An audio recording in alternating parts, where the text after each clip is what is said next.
आप देख रहे हैं लाइव इंडिया हर पल। आज के समय में लोग जरूर जानना चाहते हैं कि आखिर उनका आने वाला कल कैसा होगा, या फिर अगर हम बात करें तो जब घर बनाने जाते हैं तो आखिर वास्तु किस तरीके की होनी चाहिए। और इसके लिए लोग अलग अलग जगह पे जाते हैं और बहुत सारी चीज़ों के बारे में जानना भी चाहते हैं। देखिए, आज इस वक्त हमारे साथ आचार्य शुभम झा हमारे साथ मौजूद हैं। उनसे हम लोग कई सारी बातें करेंगे और उनसे जानेंगे कि क्या कुछ चीज़ें हैं आज के समय में, क्योंकि सावन भी शुरू हो चुका है और सावन में भी लोग जानना चाहते हैं कि इस बार का पूरा जो ये सावन का पूरा एक महीना है वो कैसा जाने वाला है। शुभम जी, बहुत बहुत स्वागत है आपका हमारे चैनल में। सबसे पहले तो सावन की शुरुआत हो चुकी है और सावन में लोग जानना चाहते हैं कि आखिर ये पूरा सावन का जो महीना है वो कैसा हर एक राशि वालों के लिए जाने वाला है। हर हर महादेव। मैम, श्रावण का महीना भगवान शिव का बहुत ही प्रिय है और सावन जल तत्व का प्रतीक है। वर्षा ऋतु श्रावण और भाद्रपद मास में होता है। तो जो मीन राशि वाले हैं, जल तत्व राशि जो होता है, मीन, कर्क और वृश्चिक, ये चार राशि वालों के लिए बहुत अच्छा है। एकदम खुश रहने वाले हैं ये लोग। थोड़ा ये लोग भावुक ना हो, बहुत प्रसन्न, और इन लोग के लिए बहुत अच्छी इस फसल के लिए यह बारिश बहुत ही अच्छा है। और यह श्रावण मास लगभग हर तत्व वालों के लिए ठीक है। उसमें से जैसे कि मेष राशि हो गई, धनु राशि, इसके बाद जो हमारे अग्नि तत्व के राशि हैं, सिंह राशि, ये तीन राशि वालों को थोड़ा सा दिक्कत हो सकता है। बाकी सभी राशियों वालों के लिए यह जो महीना है बहुत अच्छा रहने वाला है।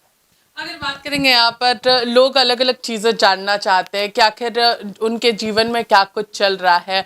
लोग 2026 के बारे में भी जानना चाहते हैं। बहुत सारे लोग हैं कि 2026 का आधा महीना जो है वो निकल चुका है और आधा बचा हुआ है, वो कैसा रहने वाला है। बहुत ऐसी चीज़ें जिसके बारे में लोग जानना चाहते हैं कि आखिर किस तरीके का ये पूरा जो आधा जो 2026 है वो कैसा बीतने वाला है।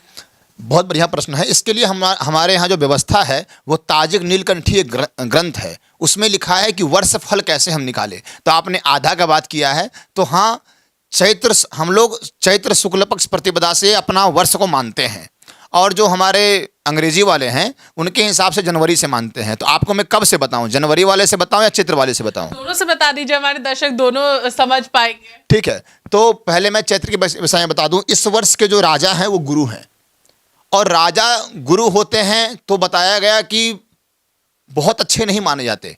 किस विषय में? तो अपने यहाँ बताया गया कि बलवान गुरु शुक्र हो, गुरु और शुक्र हमारे अच्छे शुभ फल के कारक हैं। और उन राजा के लिए सूर्य अच्छे हैं, पापक ग्रह अच्छे हैं, क्रूर शासक अच्छा होता है।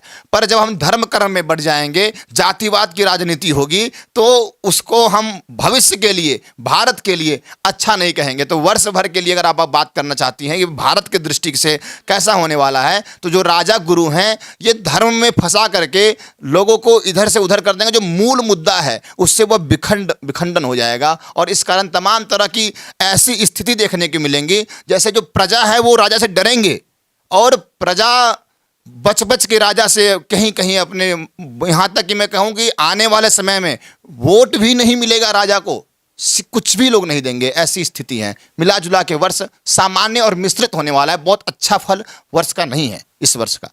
अच्छा सर, और भी बहुत सारी चीज़ें हैं आज के वर्ष को लेकर के। अगर जैसे सावन का पहला सोमवार भी आने वाला है, वो किस तरीके का रहने वाला है, क्योंकि पहला सोमवार लोग बहुत शुभ मानते हैं कि पहले सोमवार वाले दिन चाहे वो देवघर और 12 ज्योतिर्लिंग की अगर बात कर ले तो सभी जगह जो कांवर है वो कांवरिया लेकर के जाते हैं और उस जल अर्पित करते हैं। तो पहली सोमवारी को लेकर के लोगों में बहुत ज़्यादा उत्सुकता भी रहती है। हर हर महादेव, बहुत बढ़िया है। 3 तारीख को अपने यहाँ पहला सोमवारी है, और ये पहला सोमवारी ही अपने आप में एकदम बहुत प्रबल योग लेकर के आया है, जिसमें कि हम बताएं कि पंचमी तिथि को, कृष्ण पक्ष के पंचमी तिथि को सोमवार पर जाता है, तो वह बहुत अच्छा होता है। और एकदम प्रदोष का जो फल मिलता है, भगवान शिव का पूजन का सबसे अच्छा अगर कोई व्रत है तो वो प्रदोष व्रत है। जो प्रदोष व्रत का फल मिलता है, यही श्रावण सोमवार में व्रत करने का फल प्राप्त होगा। श्रावण मास में जो व्यक्ति सोमवार को विधि पूर्वक पूजन करता है, और इस बार जो पहला सोमवार है, प्रथम सोमवार है, उस दिन जो सायंकाल में भगवान शिव का पूजन करेगा वो अनेक प्रकार के दोषों से मुक्त हो जाएगा। विशेष रूप से कुंडली में काल सर्पजन्य दोष यदि हैं या किसी प्रकार का सर्प का भय व्यक्ति को होता है तो उसके लिए यह सोमवार बहुत अच्छा है। यह सोमवार को वो शाम के समय भगवान शिव को जल में तिल मिला करके, तिल का दीपक जला कर प्रार्थना करता है तो उसके अपार से अपार कष्ट बहुत जल्द ही समाधान को प्राप्त होगा।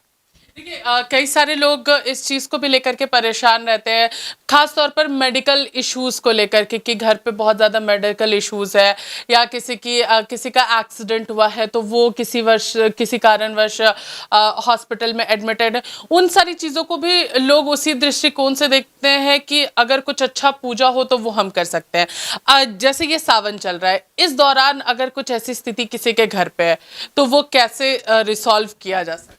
देखिए, पूर्व जन्म कृतम पापम व्याधि रूपेण भविष्यति। हमारे द्वारा जो पाप होता है इस जन्म में हमको व्याधि के रूप में, रोग के रूप में, पीड़ा के रूप में देखने को मिलता है।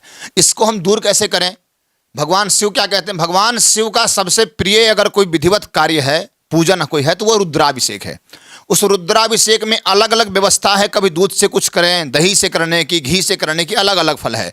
तो आपको व्याधि की शांति के लिए कुशोदकई ही है, व्याधि शांति, कुश के जल में कुश को डाल करके, कुश समझते होंगे अपने यहाँ प्राप्त हो जाता है, जो पंडित जी पूजन से पहले पवित्री पहनाते हैं, उस कुश को यदि हम जल में डाल करके भगवान शिव का अभिषेक करें। अगर वो अभिषेक नहीं भी कर सकता है तो भगवान को जल जो चढ़ा रहा है उस जल में कुछ न डाले, बस कुश को डाल करके कम से कम 11 बार नमः शिवाय आदि मंत्र का उच्चारण करें। या अगर उसके यहाँ रुद्राभिषेक हो रहा हो तो कुशोदक से अगर रुद्राभिषेक करता है तो उसको तत्काल रोग से शांति मिलती है। और एक विधि तो बहुत प्रशस्त है, सब लोग जानते ही हैं कि जो महामृत्युंजय का मंत्र है, इससे तमाम देखा गया है कि अनिष्ट से अनिष्ट रोगों का भी बहुत जल्द समाधान और शमन हो जाता है।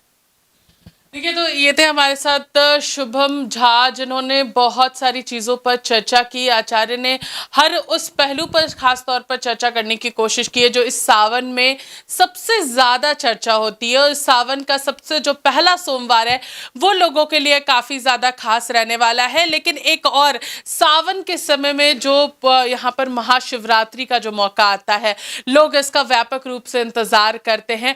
तो उसके लिए क्या कुछ चीज़ें हो सकती है? इस बार का महाशिवरात्रि जो है वो लोग किस तरीके से फास्टिंग करें, किस तरीके से पूजा करें, उसके बारे में भी हमारे दर्शकों को जरूर बताएं। जी, हरण महादेव, बहुत बढ़िया प्रश्न है। मास शिवरात्रि हर महीने में मासिक शिवरात्रि होती है। इस बार जो मासिक शिवरात्रि है वह 11 तारीख को है, 11 अगस्त को।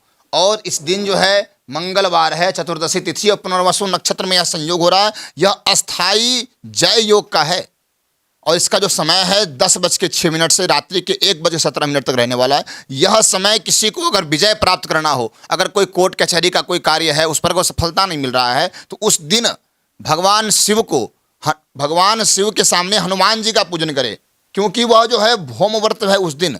मंगलवार को मासिक शिवरात्रि लगी है तो हनुमान जी का पूजन करें, हनुमान जी का दर्शन करें। इससे उसके तमाम तरह के जो कोर्ट संबंधित जो दिक्कतें हैं, उनको जो बंधक महसूस कर रहा है, इससे वह काफ़ी राहत को पाएगा। और 11 तारीख को ही मासिक शिवरात्रि मनाई जाएगी। देखिए, तो महाशिवरात्रि को लेकर के भी इन्होंने अपनी जो विशेष पूजा अर्चना है उसके बारे में बताया है और कई सारी चीज़ें हैं जिसको लेकर के हम लोगों ने इनसे बातचीत की है। सहयोगी विकास के साथ में पूजा दुबे, लाइव इंडिया, रांची।